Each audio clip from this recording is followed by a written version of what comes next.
Yo, this is Fang Shui. I'm going to take you on through mastering walkthrough on my process of mastering my music.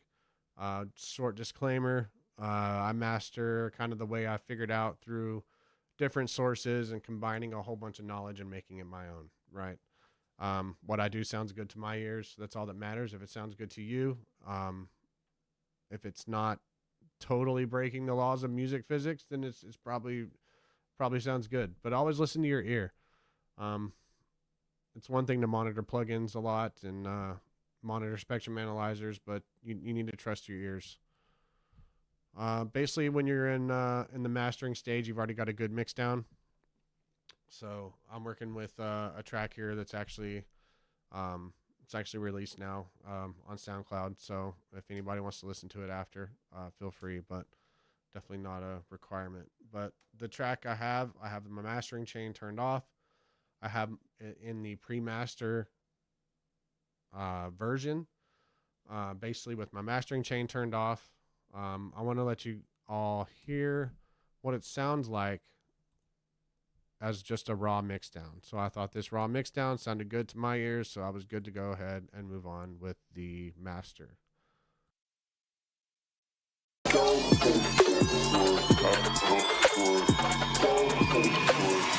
Bro, shut the fuck up, bro.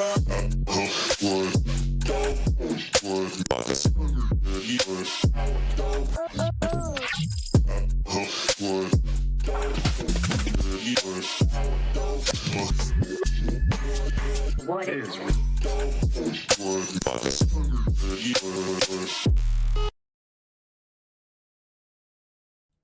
So you can tell it's not super loud. It sounds good. Everything's meshing well together, but it's just not hitting that loudness level you want to hear, like when you're bumping it in your car or whatever you're doing, right? So the mastering process, we take a good mix, we make it louder. First step I have here, I have my little master bus rack with a VU meter. I want to take my VU meter, and this meter should be hitting 0. And the way I'm going to control this is with a utility and basically taking the gain of my track down until I have it kind of dancing around this 0 area. If it clips a little bit up here in the red, that's fine. Just a tiny little tickle. That's all we want. But yeah, I'll show you that little process there.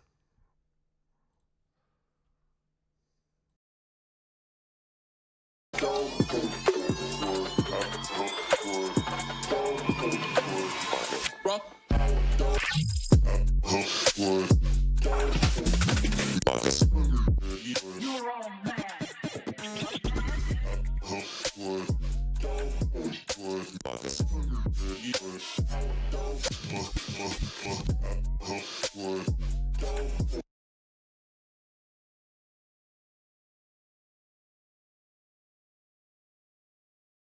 All right, so I decided take it down negative 11.3 dB. It's going to keep it around 0. It might fluctuate a little bit here and there. That's okay. We're not in the red too far.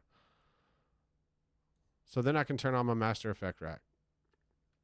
Basically what I'm doing in this first little EQ here, I'm taking the side stereo field. I'm cutting out the lows from that side stereo field. I want to keep my my lows anything under like 120 hertz.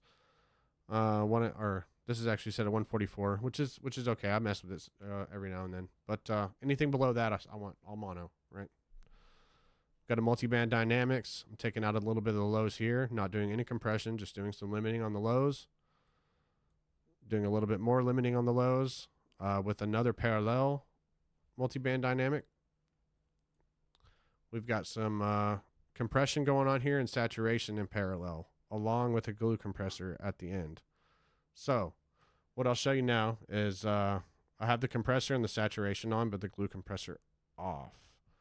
So let me just play a little bit now so you can see what the saturation's doing.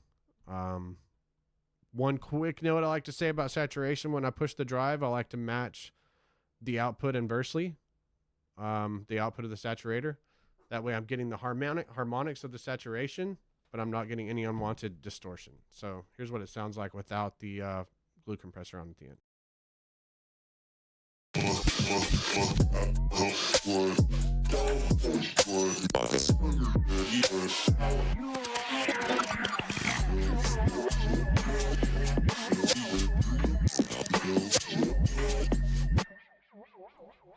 So one thing I like to do, like I said, I'm going to monitor span. I'm always monitoring span. I want to see how many lefts I'm hitting here. So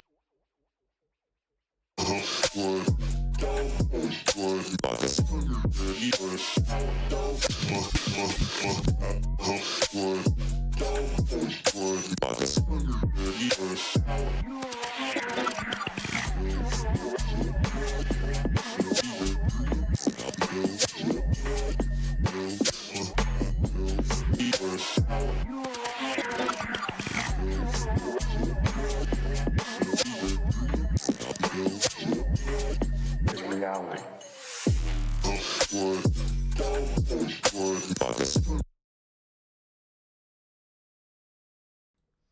all right, so basically what you're seeing me do there is monitor the spectrum, make sure everything's still tonally balanced. We're at -16 lefts. We're not loud right now, right? But we're gonna get back to that here in just a second. So I put a Pro Q on here, which is another EQ plugin. I basically boosted the mids and sides, separated my left and right stereo field, cut a little bit out of the low mids to create some band separation, boosted the sub and the left and right stereo field, even though the stereo is mono, but we're still giving it a little bit of width with doing that in a very gentle way. So yeah, let's get it a little bit louder. So we got a glue compressor, parallel compression. It's a cheat code. If you want to learn a lot about parallel compression, there's a lot of videos and tutorials out there about parallel compression. You should really look into it, know how to use it correctly. So let's hear what it looks like when I put this glue compressor on here in parallel, just before the last couple of steps here. So basically what this compressor is, I'm giving it a threshold to hit to compress at a certain point, and then I'm giving the gain some makeup here, and I'm giving it a soft clip. You'll see a soft clip light come on. What I like to do is just barely tickle this light to where it's just soft clipping, but not a solid light, if that makes sense. Let's hear what it sounds like with that final glue compressor on there.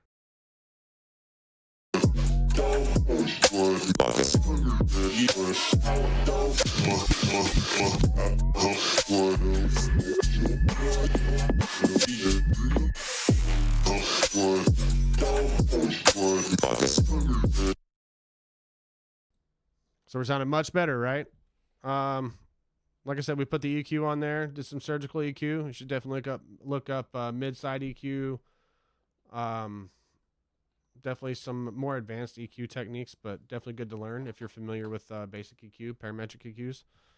I put an instance of Ozone 10 on here. It's got a couple of different things I like to use, like the tonal balance, reference, width matcher, stereo imager.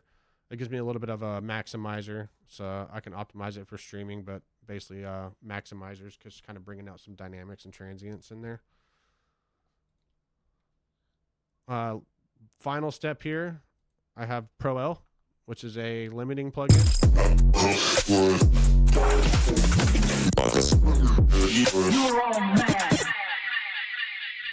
So every DAW should have a limiter. If not, I'm sure there's some free limiters out there. Pro L is my personal favorite. I highly recommend it. But what this is going to do is going to cap your signal coming through a certain threshold so it doesn't clip. Now, it's okay to have a tiny bit of limiting going on up here, but you'll see me as my final step here as I control exactly how much I'm going to let it soft clip or limit. Just because I don't want any weird performance or any weird transients popping through there, right?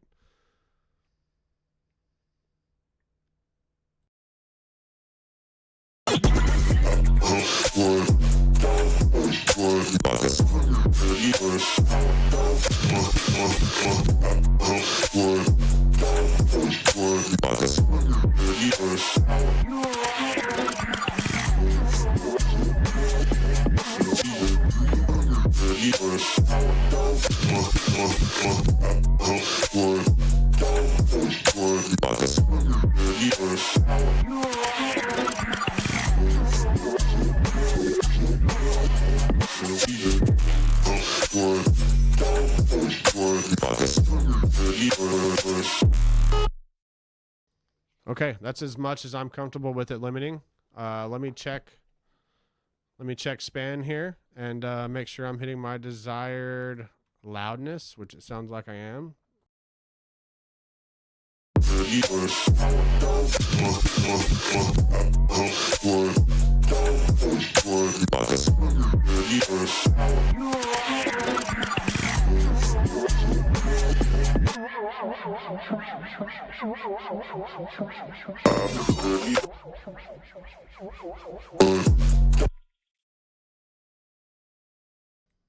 All right, so we're definitely hitting neg 5 lufs, somewhere around 6 to 9 RMS. I'd say it's pretty loud. Could use a couple little tweaks here and there, but I think for a good mastering session, I think that was pretty cool. If you have any questions, feel free to hit us up on all the socials, Lecture Sunshine Cult. And thanks for listening. Hope everybody has a blessed day, night, morning, wherever you're at in the world. Peace.